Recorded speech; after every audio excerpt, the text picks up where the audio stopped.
Bonjour à tous, merci d'être avec nous pour cette dernière matinée de la semaine du logement accompagné de l'UNAF. On a le plaisir aujourd'hui d'accueillir Karine Corsetti, qui est la directrice en charge des partenariats associatifs à la Clé Solidaire. La Clé Solidaire qui est une initiative conjointe de la Caisse des dépôts et consignations, enfin de la Banque des territoires, de CDC Habitat et d'un certain nombre de fédérations associatives, dont l'UNAFO. Je vous en dis pas plus. Karine Corsetti va vous expliquer un petit peu plus précisément de quoi il s'agit et surtout des actions à la fois passées et en cours que la Clé Solidaire mène au profit des associations de nos différents réseaux. Écoutez, Karine, je vous laisse la parole en partageant votre document. Bonjour Patrick, merci de cette matinée et bonjour à tous. Alors effectivement, ce matin, j'ai le plaisir de vous parler de la Clé Solidaire. La Clé Solidaire, alors je ne sais pas si vous pouvez faire défiler le PowerPoint. Donc la Clé Solidaire, c'est une association, comme l'a indiqué Patrick Baudet, qui a été créée fin 2019, début 2020 par la Caisse des dépôts, CDC Habitat et les fédérations du logement accompagné et l'hébergement, la FAS et l'UNAFO. La présidente de l'association est Marie-Noëlle Lindemann. Et donc, c'est une association un peu unique dans son modèle, avec une gouvernance, avec un collège associatif composé de différentes fédérations et têtes de réseau. Donc, évidemment, la FAS et l'UNAFO, mais aussi la FAPIL, Solia, l'UNAGE, Emmaüs Solidarité.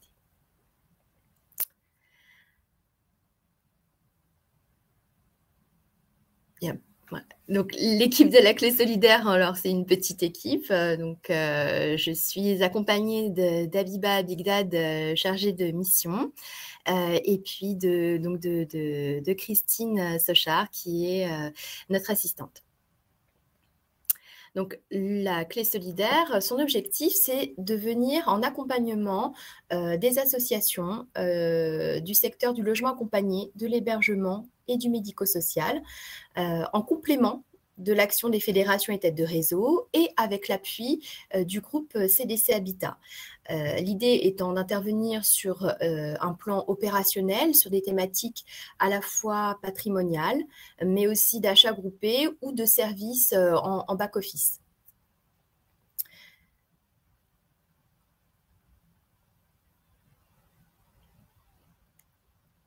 Un petit décalage d'image. Donc, plus précisément... Je suis navré, hein, il y a une latence à chaque fois que je clique pour changer de page, donc je vous en fais toutes mes excuses par avance. Donc l'offre de service de la Clé Solidaire, elle se décline plus particulièrement sur des thématiques de développement, de patrimoine, d'achat. Je vous parlais tout à l'heure de services en back-office, donc on est plutôt sur, pour le moment en tout cas, sur des sujets liés à l'informatique. Et dernier grand aspect, c'est le financement des diagnostics, dont je vais vous parler également aujourd'hui. Sachant que cette offre de service, aujourd'hui, elle a été élaborée, du coup, évidemment, en partenariat avec les fédérations et têtes de réseau, et que c'est une offre de service qui est amenée à évoluer en fonction aussi des attentes et des besoins du secteur associatif. Alors, peut-être un peu plus précisément sur les différents blocs. Sur la partie développement, donc en fait, là, on va être plutôt sur des projets qui sont finalement à examiner au cas par cas. Donc, il n'y a pas, une seule réponse, un seul modèle. On va être sur un accompagnement via plusieurs modèles, comme du portage de murs, via les entités du groupe CDC Habitat éventuellement, ou via l'expérimentation. Alors là, on est plutôt sur le secteur de l'hébergement, mais à partir du dispositif Hémisphère. ou encore, autre possibilité, via la mise à disposition de logements en faisant appel au réseau des agences CDC Habitat, CDC Habitat Social. Juste un instant, enfin, sans le développer, Hémisphère, c'est un système de gestion, c'est ça de... Alors, oui, Hémisphère, c'est un dispositif qui avait été conçu et mis en œuvre initialement avec Adoma, une filiale du groupe CDC Habitat, et qui avait permis la création à l'époque de 2000 places d'hébergement à partir du rachat du coût d'actifs. Voilà. Donc aujourd'hui, l'idée, c'est d'expérimenter cette ouverture de ce dispositif qui a plutôt bien fonctionné au secteur associatif via, en fait, du coup, l'acquisition d'actifs immobiliers qui peuvent être soit des résidences services arrivant en fin de bail ou éventuellement d'hôtels de catégorie moyenne. Voilà, donc c'est un dispositif sur lequel on pourra, s'il y a des questions, éventuellement revenir plus en détail. Merci. Sur la partie patrimoine, on a développé en particulier 4 thématiques autour donc de la sécurité, avec là une mission autour de l'accompagnement à la réalisation des visites de sécurité technique et à l'élaboration d'une programmation autour de cette problématique sécurité.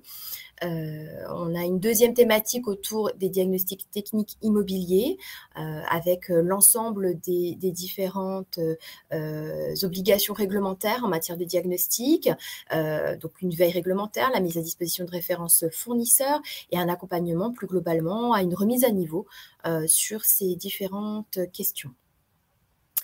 Sur la gestion technique courante, l'idée ici est de venir un accompagnement de la gestion, de la maintenance des équipements collectifs au quotidien en proposant une analyse, voire l'élaboration, une aide à l'élaboration de cahiers des charges, la mise en place aussi d'un guide référentiel de la maintenance courante. Voilà, venir en appui sur ce sujet parce qu'effectivement, une bonne maintenance des équipements collectifs permet aussi d'assurer une pérennité des équipements, de mieux envisager aussi du coup les prévisionnels de remplacement. Et puis enfin, la stratégie patrimoniale avec 2 principaux outils que sont la programmation pluriannuelle de travaux et la mise en place de plans stratégiques de patrimoine. Voilà, donc c'est les 2 outils autour de la stratégie patrimoniale. Alors, si je puis me permettre, sur la stratégie patrimoniale, c'est quelque chose de particulièrement important pour nos adhérents qui sont agréés maîtrise d'ouvrage d'insertion. La caisse de garantie du logement locatif social, dont ils dépendent d'une certaine manière, est très friande de la mise en place de ces plans stratégiques de patrimoine, qui d'ailleurs sont d'autant plus criant aujourd'hui qu'on est dans une logique de rénovation forte dans le cadre de la loi climat et résilience et de la transition énergétique. On y reviendra, puisque vous allez en parler ensuite. Mais voilà, j'attire votre attention en particulier sur ce point-là. Enfin, non pas à vous, Karine Corsetti, mais à l'auditoire, sachant également que, en plus de l'aide éventuelle de la clé solidaire, si vous avez recours à des prestataires extérieurs rémunérés, le Fonds social à l'innovation de la CG2LS, de la Caisse de garantie du logement locatif social, peut prendre en charge une partie des coûts d'élaboration d'un PSP. Donc, il faut utiliser les 2 leviers, je pense, pour avancer sur ces sujets, pour les adhérents qui n'ont pas encore franchi le pas. Voilà. Oui, complètement. Je vous rejoins complètement là, effectivement sur la stratégie patrimoniale, l'élaboration d'une programmation pluriannuelle de travaux.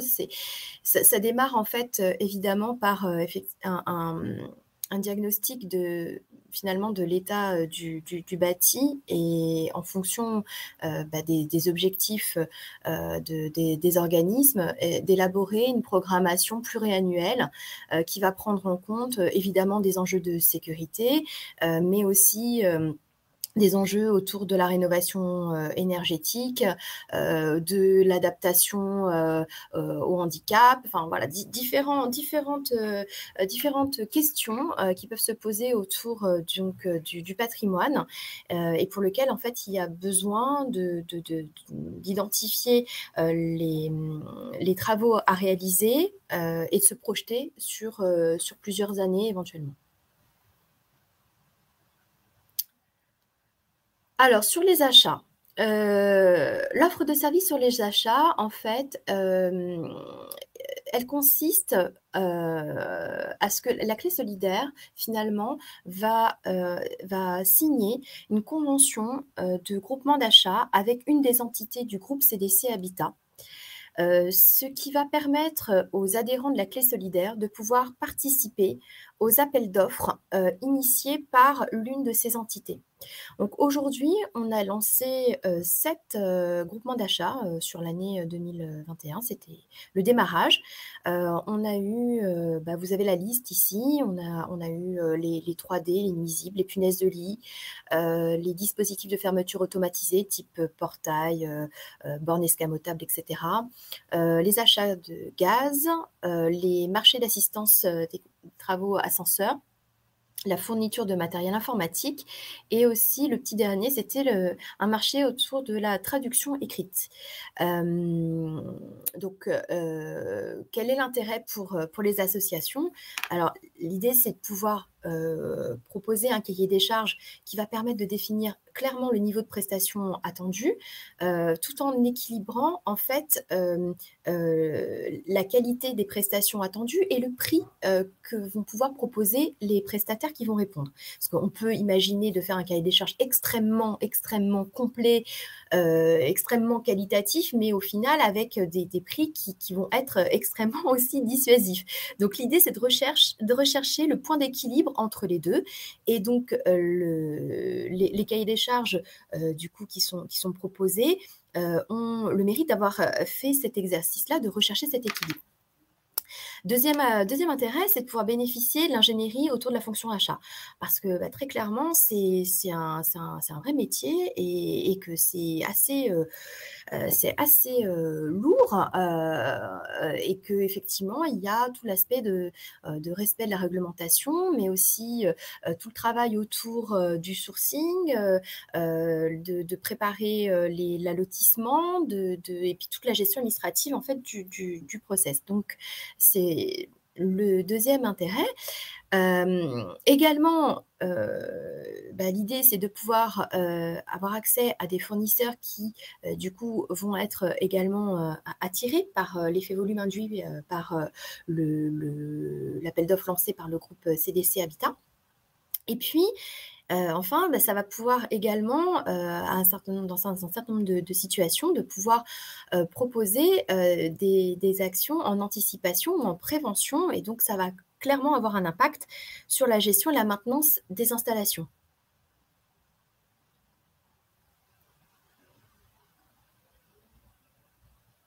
Alors, comment ça fonctionne? Donc, la clé solidaire, en fait, lance une sorte d'appel à candidature qui est publié sur son site internet et relayé par les fédérations et têtes de réseau, comme l'UNAFO l'a fait sur les différents marchés qui ont pu être publiés. Les conditions, c'est évidemment de transmettre les données du patrimoine intégré au marché. Alors, je dis les données du patrimoine, mais ça peut être éventuellement d'autres informations. Quand on parle, par exemple, de matériel informatique, c'est pas tant le patrimoine qui va être intéressant que le type de matériel et la quantité de matériel nécessaire. Mais voilà, ces éléments c'est peut-être un peu fastidieux, mais c'est nécessaire pour pouvoir intégrer et avoir une idée de la volumétrie à intégrer dans le marché. Donc, c'est la première condition. La deuxième, c'est évidemment de ne pas être engagé sur un marché identique en cours de validité, parce que sinon, il va y avoir un petit conflit.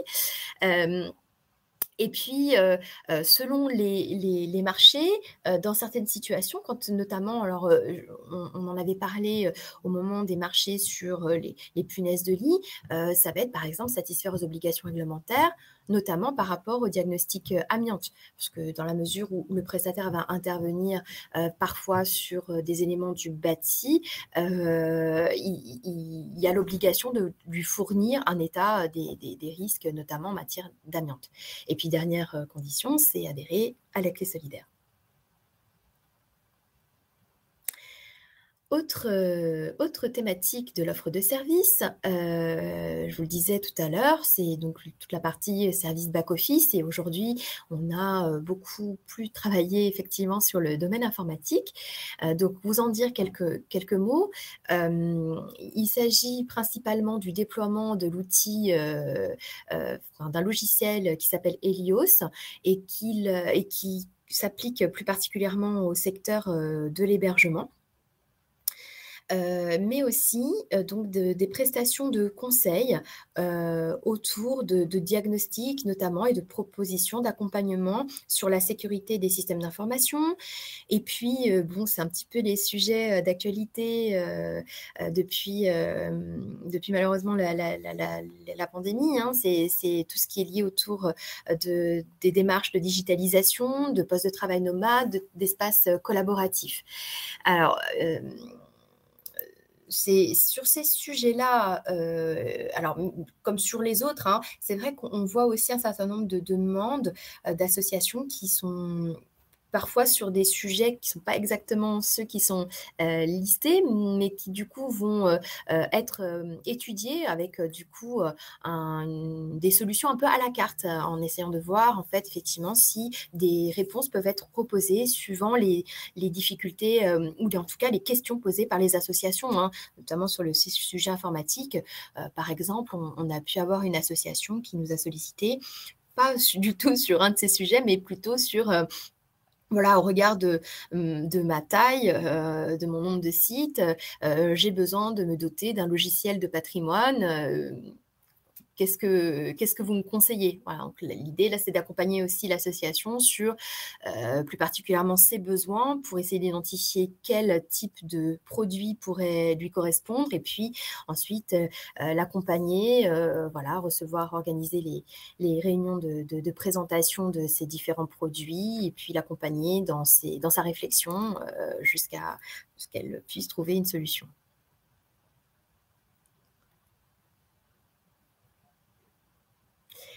Propose un premier bilan et puis avant de passer sur les autres sujets. Alors, du coup, la Clé solidaire, c'est une association assez récente, hein, parce que du coup, ça fait pas tout à fait 2 ans que la Clé solidaire existe. Et donc, le premier bilan, bah, c'est déjà du coup l'action forte qui a été menée en 2020 autour de la commande et livraison des masques dans le cadre de la crise du Covid-19. Donc, il y a eu 7 millions, plus de 7 millions de masques qui ont été commandés et livrés en différents points en France et en Outre-mer, hein, évidemment. Dans les résultats, effectivement, je vous parlais tout à l'heure des groupements d'achat. Donc, cette année, on a lancé 7 groupements d'achat. On a 28 associations qui se sont engagées dans ces groupements d'achat. Et puis, plus globalement, c'est plus de 80 contacts auprès du secteur associatif, 50 associations accompagnées d'une manière ou d'une autre, soit au titre des groupements d'achat, soit au titre d'un accompagnement plus personnalisé. Et donc, 28 dossiers ouverts sur des thématiques très diverses, couvrant les différents champs que j'ai évoqués tout à l'heure, soit sur des mises à disposition de logements ou d'autres axes de développement ou encore sur des projets liés au patrimoine. Alors, les perspectives. Les perspectives pour 2022, c'est poursuivre les actions évidemment engagées et puis développer cette offre d'accompagnement puisque comme je vous l'ai indiqué, l'idée c'est de pouvoir faire vivre cette offre et l'adapter, l'enrichir en fonction aussi des besoins que vont exprimer les associations.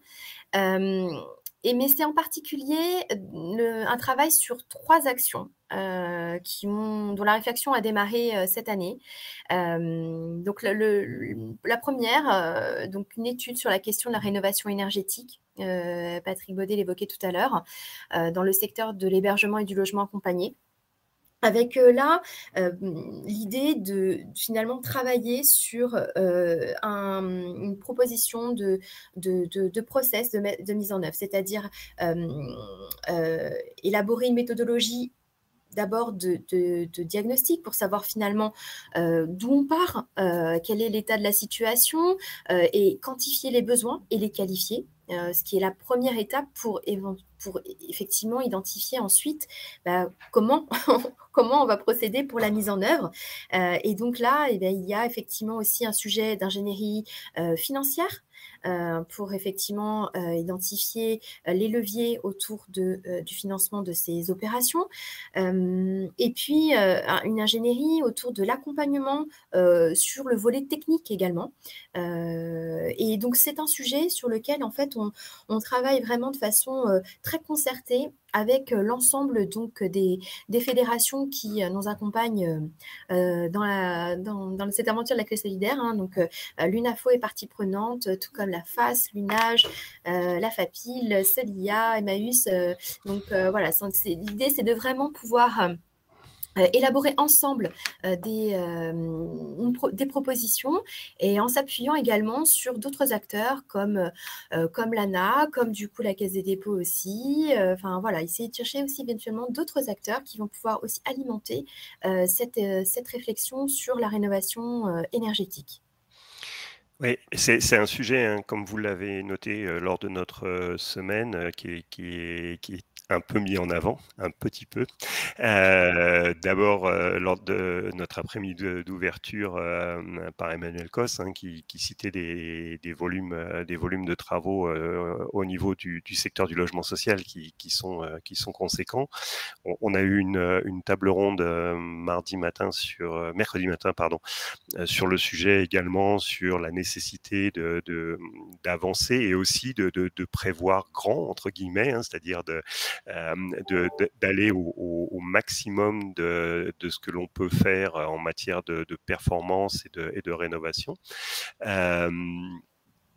Et pour hier matin, nous avons eu un atelier avec un cabinet d'avocats que l'UNAFO, la FAPIL et Solia ont sollicité sur les conséquences pratiques, hein, de la loi climat et résilience sur notre secteur. Et ça fera l'objet d'ailleurs d'une publication qui sera transmise à notre réseau. Donc je pense que c'est un vrai sujet, hein, 2025 pour les logements interdits à la location, enfin les plus dégradés, hein,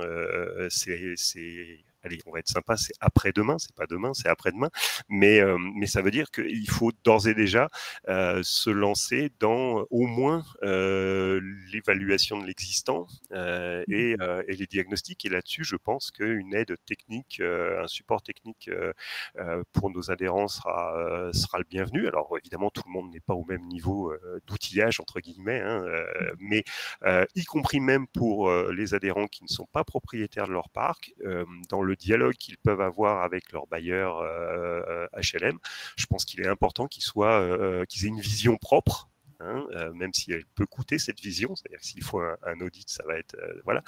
Mais je pense que voilà, on est devant un sujet quand même absolument nécessaire. Et d'ailleurs, c'est un sujet qui fait réagir, hein, puisque nous avons une question sur les pistes de demande de financement. Alors, je ne sais pas si vous en avez d'ores et déjà. Alors pour l'instant, voilà, on en est du coup au lancement. Donc ça fait partie des sujets, en fait, du programme de travail en fait de cette étude, puisque c'est effectivement un élément incontournable. Et donc effectivement, c'est un sujet sur lequel on aura l'occasion de revenir et de pouvoir évidemment proposer des pistes. Oui, alors, pour en avoir un peu parlé off the record, hein, avec Dominique Nguyen de la Banque des Territoires, bon, Oui. il y a des dispositifs qui existent aujourd'hui qui sont des financements relativement intéressants, plutôt fléchés vers les collectivités locales. Je pense à Energy Sprong, mais c'est un sujet que je ne maîtrise pas encore complètement, donc voilà.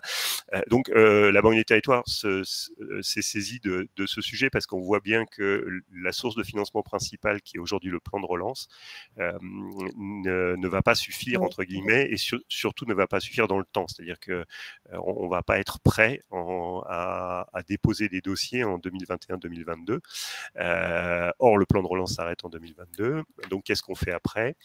Et donc là, il y a alors une prise de conscience, c'est un bien grand mot. Enfin, je veux dire, il y a un travail qui est fait et auquel on va participer, la Clé Solidaire et l'UNAFO, les autres fédérations, mais avec la Banque des Territoires, Oui. pour aller vers des propositions, parce que effectivement, on est dans un sujet où notre secteur a très peu de marge de manœuvre financière sur la redevance telle qu'elle est facturée aujourd'hui. Et donc, réarmer des travaux très lourds sur du patrimoine, il va falloir qu'on trouve des leviers de financement qui nous permettent en fait d'avoir un impact sur les comptes d'exploitation qui soit supportable, quoi. Voilà, en gros. Mais on y travaille, voilà. Alors, je passe à la diapo suivante, peut-être. oui, alors, oui, du coup, Oui, non, à moins que vous ayez, pardon. non, non, mais voilà, juste effectivement, les autres sujets là, de 2022, l'idée, ce serait de pouvoir du coup proposer du coup ce référentiel de la maintenance courante qui sera conçu comme finalement un guide à destination du personnel hein, qui intervient au sein des associations pour effectivement les sensibiliser et sur les risques et développer finalement un peu les bons réflexes sur un certain nombre de sujets d'équipements collectifs au sein des structures. Et puis, dernier volet sur lequel effectivement je vais avoir l'occasion de vous en dire quelques mots, c'est le financement des démarches de diagnostic thématique. Alors, c'est un tout nouveau sujet. On vient juste de mettre au point en fait cette offre, et donc c'est l'occasion pour moi de vous en parler aujourd'hui et donc vous expliquer en quoi ça consiste. Alors, donc du coup, l'idée, c'est que en fait, la Clé Solidaire, en partenariat avec la Caisse des dépôts, accompagne le secteur associatif sur le financement de leur démarche de diagnostic thématique. Donc, il s'agit là, en fait, de disposer, en fait, pour les associations, d'un état des lieux et de propositions d'action sur ce qui est à réaliser. Ça s'adresse aux associations du secteur de l'hébergement, du logement accompagné ou du médico-social. L'idée, c'est qu'effectivement, on puisse, appuyer ces initiatives en proposant une subvention fixée à maximum 20 000 euros hors taxes par an et par association sur ces dispositifs-là. Alors, ça peut concerner différents domaines. C'est évidemment ça tourne souvent beaucoup autour du patrimoine. On en parlait tout à l'heure, hein, par exemple sur des diagnostics de sites, soit sur un angle, par exemple, d'audit sécurité, ou bien sur, programmation de travaux à réaliser. Donc, les conditions, c'est finalement que ça s'applique au secteur de l'hébergement, du logement accompagné et du médico-social. Il faut constituer un dossier et puis être adhérent de la Clé Solidaire. Voilà, Donc, dans les modalités, plus précisément, donc l'association de son côté, du coup, va formuler une demande, en s'adressant donc du coup à la clé solidaire. Alors, soit avec un prestataire déjà identifié, soit pas. Et donc, dans ces cas-là, la clé solidaire va aussi retravailler un petit peu avec l'association sur le besoin pour définir le besoin, les objectifs, et puis regarder finalement quel prestataire pourrait répondre au mieux à ce besoin et mettre en relation finalement l'association avec ce prestataire. Qui du coup ensuite travaillera directement avec l'association, pourra effectivement lui établir un devis, etc. Et l'association sera libre de choisir le prestataire qu'elle souhaite. L'idée étant que l'association nous sollicite au moment où elle a ce besoin, en nous formulant sa demande avec un devis, qu'on puisse, nous, côté Clé Solidaire, examiner sa demande et lui donner déjà un accord de principe sur ce financement, avec une estimation du montant. Et puis, deuxième étape, c'est le versement de la subvention. Une fois que du coup la prestation est réalisée, le prestataire adresse son rapport d'intervention, enfin son document de synthèse. L'association du coup règle directement le montant de la prestation auprès du prestataire et nous adresse en fait les éléments qui comprennent donc du coup le résultat de ce diagnostic, le rapport d'intervention, la facture acquittée et puis un RIB pour nous permettre du coup de valider et de procéder au virement du montant de la subvention. Alors, quelques exemples pour vous situer. Je vous disais tout à l'heure, souvent, ça porte, on a repéré que souvent, ça pouvait porter autour de démarches qui sont liées au patrimoine. Et donc, quelques exemples. Donc, par exemple, votre établissement nécessite des travaux. Vous avez besoin d'être accompagné pour identifier les travaux à réaliser, établir une estimation du montant, et puis disposer d'une programmation priorisée. Ça peut être également donc sur un audit sécurité, sur un patrimoine ou sur un établissement plus particulièrement. Et puis, vous êtes accompagné ou pas par un prestataire pour identifier, analyser les risques et puis solliciter un plan d'action qui peut couvrir à la fois des champs de travaux, mais aussi liés à l'organisation, à des process, à différents sujets autour de la prise en compte du risque sécurité. Ou encore, vous souhaitez rendre plus performante la maintenance des équipements collectifs de votre part. Vous avez besoin d'un regard extérieur à votre organisation pour identifier forces et faiblesses et puis avoir des préconisations d'actions à conduire. Voilà, c'est quelques exemples pour guider un petit peu la réflexion.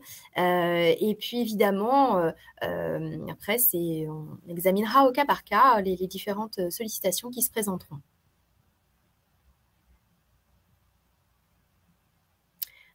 Voilà pour l'exposé des différentes thématiques sur lesquelles intervient la clé solidaire. Voilà, je reste disponible si vous avez des questions complémentaires. On a eu une question dans le chat auquel Habib Abidad a répondu, mais peut-être qu'on peut y revenir 2 minutes. Comment être adhérent de la clé solidaire? Voilà, si vous pouvez y revenir, alors à la fois d'un point de vue plus général, c'est-à-dire à qui ça s'adresse, et puis techniquement très, très rapidement, mais sans rentrer forcément dans les détails, à quoi ça correspond. On peut commencer par dire que la Clé Solidaire est une association d'associations, peut-être. Oui. Donc, la Clé Solidaire, donc c'est effectivement qui peut être adhérent de la Clé Solidaire? Les associations qui interviennent dans le secteur du logement accompagné, de l'hébergement et du médico-social. Aujourd'hui, on retrouve parmi les adhérents de la Clé Solidaire, du coup, effectivement, les différentes fédérations têtes de réseau, également donc, des associations qui, depuis, donc, nous ont rejoints directement. Les modalités, finalement, c'est assez simple. Hein. Vous pouvez donc nous écrire, alors soit directement sur l'adresse mail qui figure dans la réponse du chat, info@laclésolidaire.fr, ou sur notre site internet www.laclésolidaire.fr. Et donc, voilà, le process est assez simple. Vous avez un bulletin d'adhésion, on vous revient avec donc du coup une validation qui est réalisée par notre bureau et voilà. Et avec une cotisation annuelle relativement modeste. Oui, la cotisation est assez les 200 € par an. Donc voilà, on est sur une somme effectivement Oui. assez modeste, effectivement. Voilà. Alors, l'idée est que, en fait, nous, en tant que fédération, hein, on ne peut qu'encourager nos adhérents qui ont un besoin relatif à l'offre de services à adhérer. Hein. Si tu sais, on est quand même dans une association qui est pilotée par des fédérations et par un organisme, enfin 2 organismes qui sont quand même d'intérêt général, hein, que ce soit la Banque des Territoires ou CDC Habitat. Donc on est entre gens de bonne compagnie, si l'on peut dire. Il n'y a pas d'inquiétude particulière à avoir d'un engagement qui serait irrémédiable ou quoi aux caisses. Hein. On est encore dans la liberté associative complète. Voilà, c'est pas de la contractualisation au sens commercial du terme. Voilà, et nous, enfin, je veux dire, les grandes fédérations qui sont dans le conseil, souhaitons que ça reste effectivement cet aspect-là, hein, une structure au service de ses membres et sans arrière-pensée aucune. Enfin, je me permets de Non, mais le complètement. préciser. Vous avez raison de le préciser. Voilà. L'idée, c'est qu'effectivement, il n'y a pas de parcours imposé auprès des associations. Les associations sont libres de sélectionner une offre parmi l'ensemble de celles qui sont proposées par la Clé solidaire, d'en prendre qu'une partie éventuellement. Et effectivement, dans le fonctionnement, on est plutôt sur quelque chose qui d'assez souple, de très participatif. Voilà, vous avez raison de le préciser, Patrick.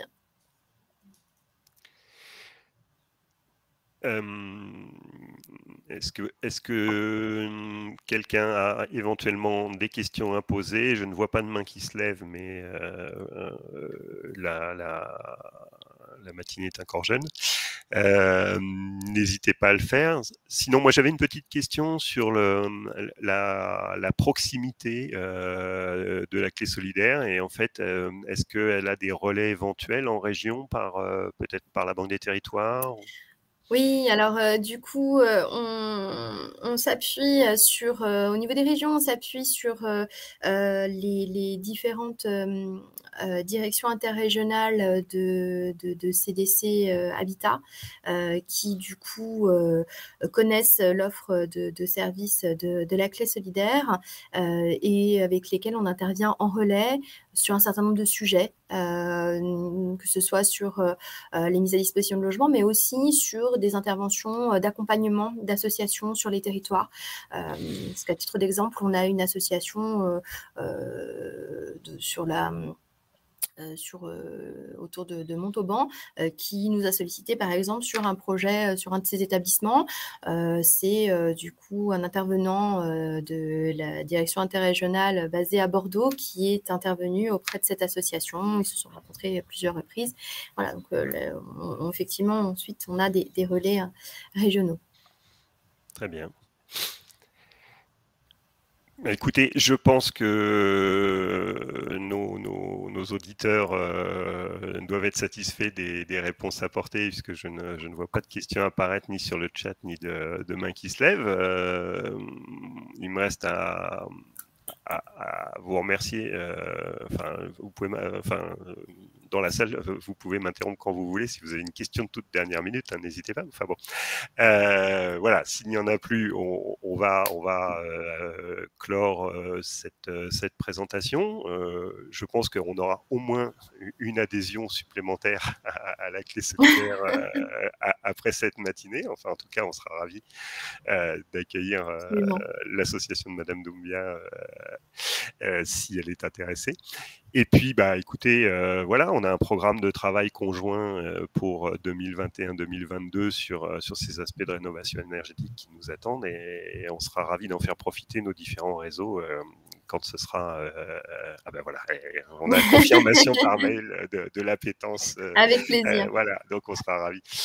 Voilà, merci à tous. La semaine du logement accompagné n'est pas terminée. Elle se poursuit par un certain nombre d'ateliers encore ce matin et par une session plénière en visio qui clôturera notre édition 2021. Merci à vous de nous avoir écoutés et d'avoir participé à ce live.